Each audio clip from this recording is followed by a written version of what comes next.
दोस्तों, अगर आप अपनी मर्जी से शादी करना चाहते हैं लेकिन परिवार साथ नहीं है या फिर आप अलग धर्म, जाति या शहर से हैं, तो क्या बिना किसी परेशानी के कानून तरीके से शादी करना संभव है?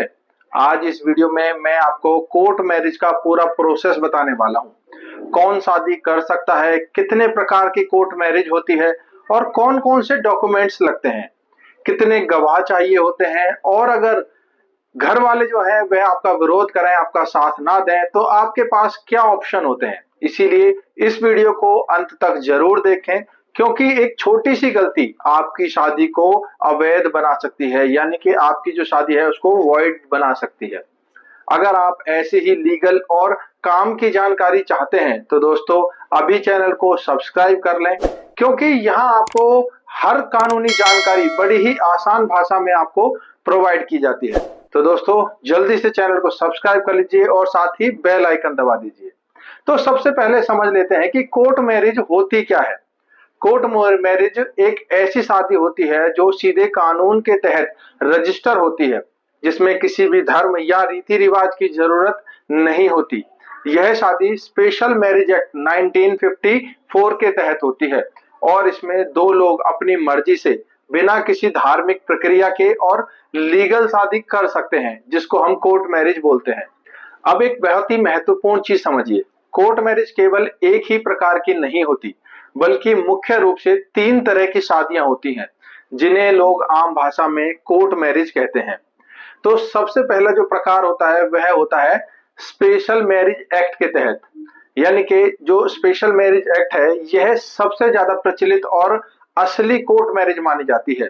इसमें अलग अलग धर्म के, जाति के या फिर राज्य के लोग शादी कर सकते हैं। इसमें 30 दिन का नोटिस देना जरूरी होता है और पूरी जो प्रक्रिया होती है वह मैरिज ऑफिसर के सामने होती है। अगर आप इंटरकास्ट हैं या फिर इंटरफेथ शादी करना चाहते हैं या घर वालों की मर्जी के बिना शादी करना चाहते हैं, तो यह सबसे सही ऑप्शन होता है जो स्पेशल मैरिज एक्ट के अकॉर्डिंग शादी की जाती है। अब जो दूसरा प्रकार होता है वह होता है Arya Samaj plus marriage registration. सबसे पहले आप आर्य समाज मंदिर में शादी करते हैं, जो कि धार्मिक रीति रिवाज के अनुसार ही होती है, और इसके बाद आप अपनी शादी को रजिस्टर करवाते हैं। इसमें 30 दिन का नोटिस जो होता है उसकी जरूरत नहीं होती है, इसीलिए यह जल्दी होने वाली शादी के लिए लोग इसको सबसे ज्यादा चुनते हैं। लेकिन ध्यान रखें कि इसमें भी बाद में रजिस्ट्रेशन करवाना जरूरी होता है, तभी आपकी जो शादी है वह लीगल मानी जाएगी और आपके पास वैलिड प्रूफ होंगे। और जो तीसरी प्रकार की जो शादी होती है वह होती है कोर्ट मैरिज रजिस्ट्रेशन, यानी कि पहले जो शादी कर लेना और उसके बाद रजिस्ट्रेशन कराना। इसमें अगर आपने पहले से किसी रीति रिवाज से शादी कर ली है, जैसे हिंदू रीति रिवाज से हो या फिर मुस्लिम निकाह हो, तो फिर बाद में आप उसे कोर्ट में रजिस्टर करवा सकते हैं।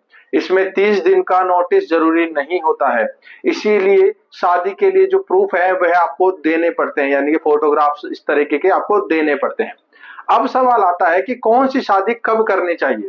अगर आप अलग धर्म या जाति से हैं या फिर घर वालों का विरोध हो रहा है, तो आपको सीधे स्पेशल मैरिज एक्ट के तहत कोर्ट मैरिज करनी चाहिए।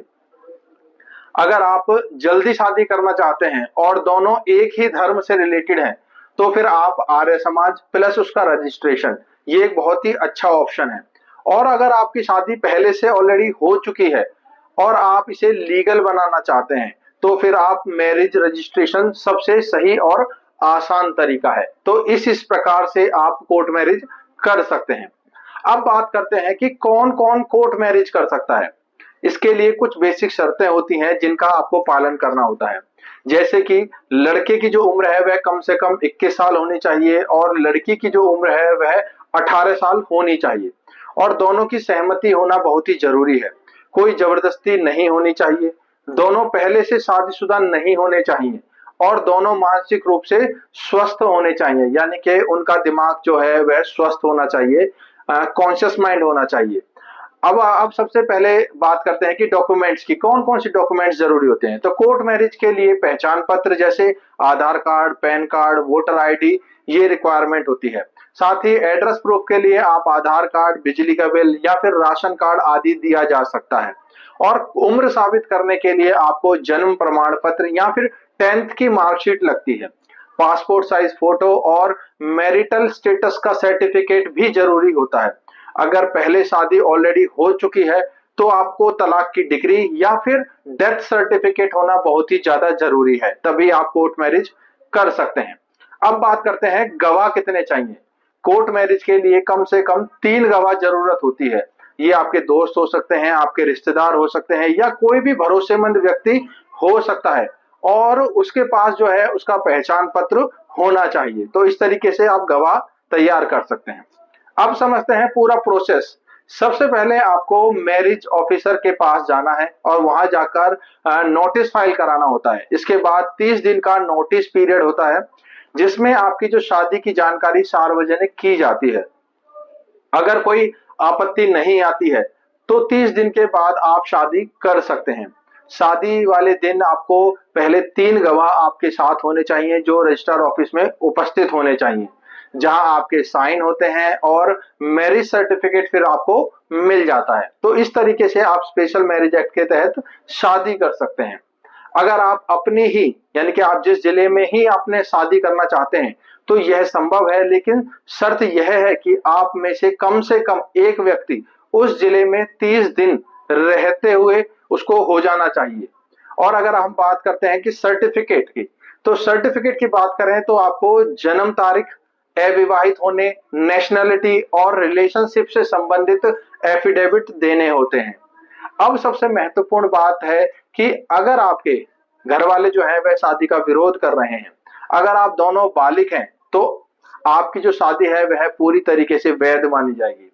आप पुलिस प्रोटेक्शन भी ले सकते हैं या फिर हाई कोर्ट में डायरेक्टली आप याचिका डाल सकते हैं। कोई भी आपको जबरदस्ती अलग नहीं कर सकता क्योंकि ये आपके पास कानूनन अधिकार है। कोर्ट मैरिज के कई फायदे होते हैं, जैसे कि यह पूरी तरीके से कानूनी होती है, इसमें धर्म या जाति की कोई बाधा नहीं होती, खर्च भी कम लगता है और आपको सुरक्षा भी मिलती है अगर आपके परिवार वाले आपको परेशान करते हैं। लेकिन कुछ गलतियों से जरूर बचना चाहिए, जैसे कि गलत डॉक्यूमेंट्स देना, गवाह तैयार ना रखना, नोटिस पीरियड को समझे बिना जल्दबाजी करना और गलत तरीके से आवेदन देना। इन सभी चीजों का आपको ध्यान रखना चाहिए। इसीलिए हमेशा अपने डॉक्यूमेंट्स पहले से तैयार रखें, गवाह तय रखें और सही प्रक्रिया यानी कि सही प्रोसेस को फॉलो करें जिससे आपकी शादी वॉइड ना हो। अब आप मुझे कमेंट में एक चीज बताइए कि अगर आपको आज शादी करनी हो तो आप कौन सा तरीका चुनेंगे?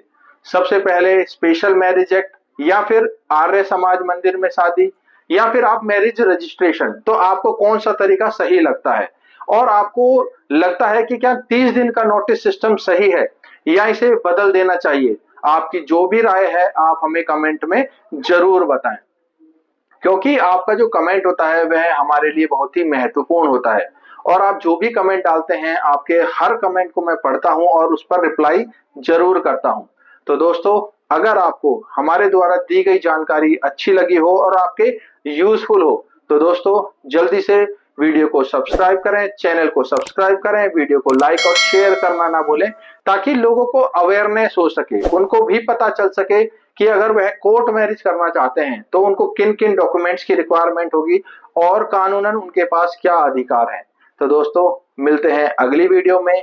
लेकिन अगर आप हमसे कुछ पूछना चाहते हैं, वह कोर्ट मैरिज से रिलेटेड हो सकता है या फिर आपके किसी पर्टिकुलर केस से रिलेटेड हो सकता है, तो आप जल्दी से हमें कमेंट में पूछ सकते हैं। मैं आपके हर कमेंट का रिप्लाई जरूर करूंगा।